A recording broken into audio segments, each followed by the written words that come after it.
क्या मैं अकेला हूं जिसे ये नहीं पता था कि हमारी धरती की कहानी अरबों साल पहले धूल के एक बादल से शुरू होती है, जब हमारे सूरज का भी नामो निशान नहीं था। सोचो, एक विशाल घूमता हुआ गैस और धूल का बादल, एक नेबुला, अनगिनत तारों का जन्म स्थान। यह नेबुला ब्रह्मांड में फैले कई और नेबुला की तरह एक कैओटिक लेकिन खूबसूरत कॉस्मिक क्रिएशन का नजारा था। इसी घूमते हुए बादल में, एक तरह के कॉस्मिक नर्सरी में, हमारी धरती ने अपने पहले कदम रखे। गुरुत्वाकर्षण ब्रह्मांड का आर्किटेक्ट ने इस बादल पर अपना जादू चलाया। कण एक दूसरे के आकर्षण से खींचे चले आ रहे थे और आपस में जुड़ने लगे। धीरे धीरे ये क्लम्प्स बड़े होते गए और ज्यादा गैस और धूल को अपनी ओर खींचते गए। जैसे जैसे ये क्लम्प्स बड़े होते गए, ये घूमने लगे जैसे कोई फिगर स्केटर अपने हाथों को अंदर की ओर खींचता है। लाखों सालों में इस घूमते हुए बादल का केंद्र और घना और गर्म होता गया। कोर का प्रेशर बहुत ज्यादा हो गया, इतना ज्यादा कि हाइड्रोजन एटम्स फ्यूज होने लगे और बहुत सारी एनर्जी रिलीज होने लगी। और फिर प्रकाश और गर्मी के एक विस्फोट के साथ हमारा सूरज, हमारा अपना तारा, जगमगा उठा, अंधेरे को रोशन करता हुआ। लेकिन सूरज का जन्म कहानी का अंत नहीं था। इस ग्रैंड इवेंट के बाद मटेरियल की एक डिस्क घूमती रही, हमारे तारे को जन्म देने वाले नेबुला के अवशेष। ये डिस्क प्लैनेट्स के बिल्डिंग ब्लॉक्स से भरपूर हमारी धरती और उसके सेलेस्टियल सिबलिंग्स का क्रेडल बनने वाली थी। हमारे नवजात सूरज के चारों ओर घूमती हुई डिस्क में एक कॉस्मिक डांस शुरू होने वाला था। धूल के कण, नेबुला के अवशेष लगातार एक दूसरे से टकरा रहे थे। ये कॉलिजन्स हालांकि अपने आप में महत्वहीन लगते थे, लेकिन उनका क्यूमुलेटिव इफेक्ट होने लगा। धीरे धीरे जैसे सोफे के नीचे धूल के गोले जमा हो जाते हैं, ये कण आपस में चिपकने लगे और बड़े बड़े क्लम्प्स बनने लगे। ये क्लम्प्स स्टैटिक इलेक्ट्रिसिटी और ग्रेविटी से जुड़े हुए प्लैनेटेसिमल्स कहलाते हैं। जैसे जैसे ये प्लैनेटेसिमल्स सूरज का चक्कर लगाते रहे, ये टकराते रहे और बढ़ते रहे। कुछ कलिजन्स ग्लैंसिंग ब्लोज थे जो थोड़ा थोड़ा मैस ऐड करते थे। दूसरे ज्यादा ड्रामेटिक थे, इतनी जोर से टकराते थे कि रॉक पिघल जाती थी। लाखों सालों में इनमें से सबसे बड़े प्लैनेटेसिमल्स अपने स्पेस के रीजन पर हावी होने लगे। उनका बढ़ता हुआ ग्रेविटेशनल पुल एक वैक्यूम क्लीनर की तरह काम करता था, जो छोटे प्लैनेटेसिमल्स को अपनी ओर खींच लेता था और उनके बल्क को बढ़ाता था। ये कॉस्मिक बिलियर्ड्स का समय था, जिसमें प्लैनेटेसिमल्स टकराते और मर्ज होते थे, हमारे सोलर सिस्टम की डेस्टिनी को शेप देते हुए। इन बढ़ते हुए प्लैनेटेसिमल्स में से एक, जो हमारी धरती बनने वाला था, मटेरियल इकट्ठा करता रहा।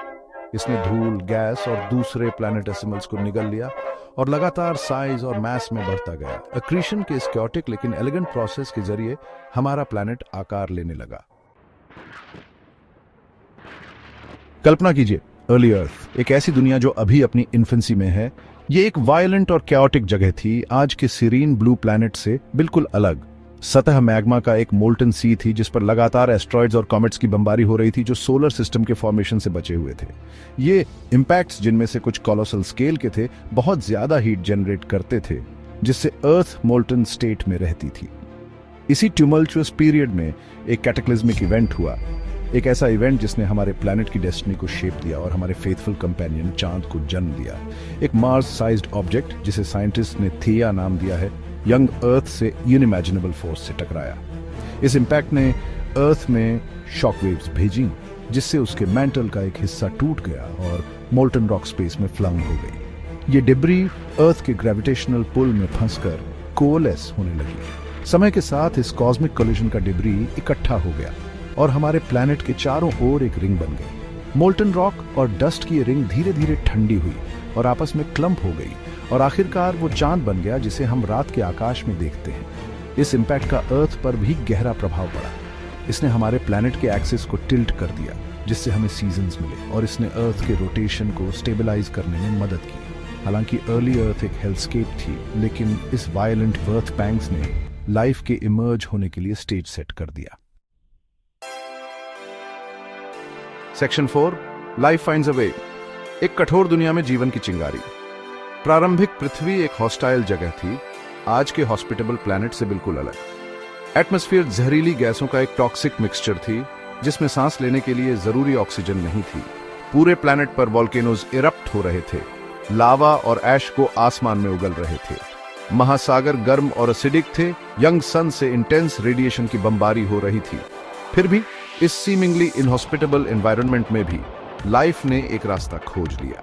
महासागरों की गहराई में हाइड्रोथर्मल वेंट्स के आसपास जो अर्थ के इंटीरियर से केमिकल स्प्यू करते थे, लाइफ की पहली हलचल इमर्ज्ड हुई। ये आज के कॉम्प्लेक्स क्रीचर्स नहीं थे, बल्कि सिंपल सिंगल सेल्ड ऑर्गेनिजम्स थे। ये अर्ली लाइफ फॉर्म्स, जिन्हें प्रोकैरियोट्स कहा जाता है, इनक्रेडिबली रेजिलिएंट थे। ये अर्ली अर्थ के एक्सट्रीम कंडीशंस में थ्राइव हुए, हाइड्रोथर्मल वेंट्स के आसपास होने वाले केमिकल रिएक्शन से एनर्जी ड्रॉ करते हुए। ये लाइफ के पायोनियर्स थे, जो आगे आने वाले इनक्रेडिबल डाइवर्सिटी ऑफ लाइफ के लिए रास्ता बना रहे थे। सेक्शन 5, अ प्लैनेट ट्रांसफॉर्म्ड बंजर चट्टान से लेकर एक जीवंत बायोस्फीयर तक। अरबों सालों में अर्थ पर लाइफ का एक रिमार्केबल ट्रांसफॉर्मेशन हुआ। महासागरों की गहराई में उन हम्बल बिगिनिंग्स से लाइफ डाइवर्सिफाई हुई और पूरे प्लैनेट पर फैल गई। फोटोसिंथेटिक ऑर्गेनिजम्स इवॉल्व हुए जो अपने एनर्जी प्रोडक्शन के बाय प्रोडक्ट के रूप में ऑक्सीजन रिलीज करते थे। ये ऑक्सीजन धीरे धीरे एटमॉस्फेयर में एक्यूमुलेट होती गई और अर्थ के एनवायरनमेंट को ट्रांसफॉर्म कर दिया, जिससे और कॉम्प्लेक्स लाइफ फॉर्म्स इवॉल्व हो सके। ऑक्सीजन के इमर्जेंस से ओजोन लेयर का फॉर्मेशन हुआ, एक प्रोटेक्टिव शील्ड जो सूरज से आने वाले हार्मफुल अल्ट्रावायलेट रेडिएशन को ब्लॉक करता है। इसे लाइफ महासागरों से बाहर निकलकर लैंड पर कॉलोनाइज कर सकी। पौधों ने जड़ें जमाई, उसके बाद जानवर आए और धीरे धीरे बैरन लैंडस्केप को आज के वाइब्रेंट बायोस्फीयर में ट्रांसफॉर्म कर दिया। सबसे छोटे माइक्रो ऑर्गेनिजम्स से लेकर सबसे बड़ी वेल्स तक लाइफ ने हमारे प्लैनेट को प्रोफाउंडली शेप किया है। इसने एटमॉस्फेयर को ट्रांसफॉर्म किया है, कॉन्टिनेंट्स को स्कल्प्ट किया है और वो हवा बनाई है जिसे हम सांस लेते हैं। अर्थ की कहानी लाइफ की पावर, उसकी रेजिलियंस और सबसे चैलेंजिंग एनवायरनमेंट्स में भी थ्राइव करने की उसकी एबिलिटी का प्रमाण है। और जैसे ही हम ब्रह्मांड की विशालता को देखते हैं, हम सोचने पर मजबूर हो जाते हैं कि क्या कहीं दूर किसी प्लैनेट पर लाइफ की एक और स्पार्क इग्नाइट हुई है, जो एवोल्यूशन और ट्रांसफॉर्मेशन के अपने एपिक जर्नी को शुरू करने के लिए तैयार है। Thank you for watching. Don't forget to subscribe for more amazing content.